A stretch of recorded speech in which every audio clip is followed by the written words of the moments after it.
Hi there crafters, it's Louise with you today on behalf of Kitaholic Kits, and I am sharing a scrapbook layout featuring the March kit, and I wanted to do something a little bit different for this one. I tend to lean towards more 4x6 or rectangular style photos, but I wanted to sort of challenge myself and utilize some of the elements of this kit and try to create something a little bit different.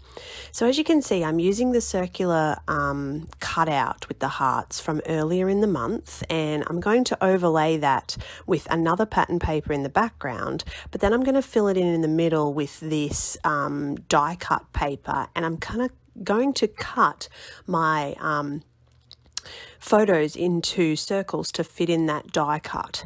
So you can see that I've sort of laid this out, and I'm using a good old-fashioned peg to hold it all together, and I'm going to glue those die cuts just with some tacky glue onto the backing paper, and then off camera I'm going to go ahead and I'm going to use cardboard to mount all of that up a little bit higher. Because I'm using so much pattern paper, I want some dimension between where I'm featuring sort of that heart circular paper and where I'm using the floral background paper. So that just helps to break it up a little bit.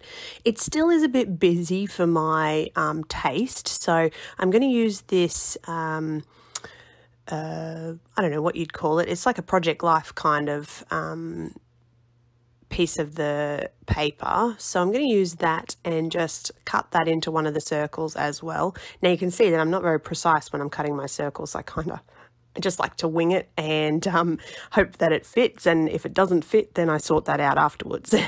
But in this case that's where my journaling is going to go, so I'm going to attach that, and I'll add a little bit of mounting cardboard there as well, just to bring that up a little bit. Now once I'm quite happy with the way this is sitting on the page, I am going to go ahead and add some embellishments.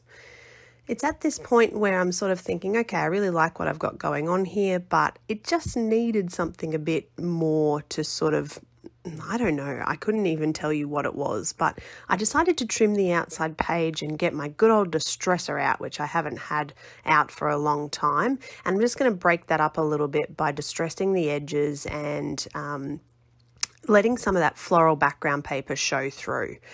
So once I've happy with the distressing, which I did mostly off camera, all that's left to do is add a little bit of embellishing in my journaling.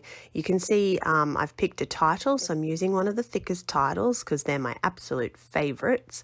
And I've gone with greatest, and I'm going to pop that on the page.